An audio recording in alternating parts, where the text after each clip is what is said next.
Barista के लिए 500 ग्राम प्याज।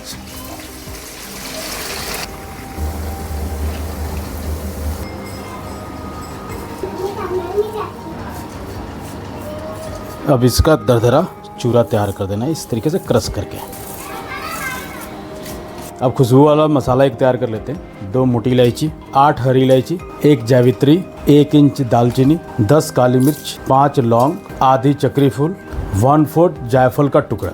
इसका दरदरा पाउडर तैयार कर लेना है। फाइन पाउडर नहीं भी होगा तो भी चलेगा।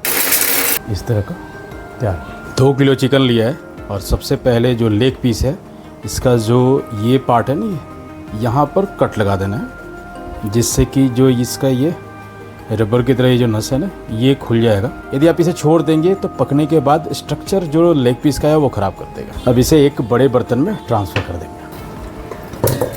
3 टेबल स्पून धनिया पाउडर, 2 टेबल स्पून कश्मीरी लाल मिर्च केवल रंग के लिए, 1/2 टी स्पून हल्दी, 1/2 टी स्पून तीखा लाल मिर्च। 2 किलो चिकन में 700 ग्राम दही लिया है और इसे फेंट करके मिक्स कर देंगे इसे। 2 टेबल स्पून अदरक लहसुन का पेस्ट, 4 करची इसमें डाल देंगे फ्लेवर वाला जिसमें बरिस्ता फ्राई किया था वो तेल,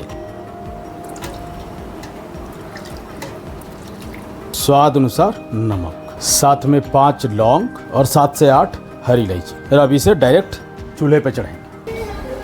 चिकन पानी छोड़े तब तक इसे पकाना है। चिकन को स्टर करते हुए तब तक पकाना है जब तक चिकन पानी न छोड़े। तकरीबन 70% तक चिकन ने भी अपना पानी छोड़ दिया और दही ने भी अपना पानी छोड़ दिया है और चिकन ऑलमोस्ट 60 to 70% पक भी चुका होगा। तब चिकन को निकाल करके एक अलग बर्तन में रख लेंगे।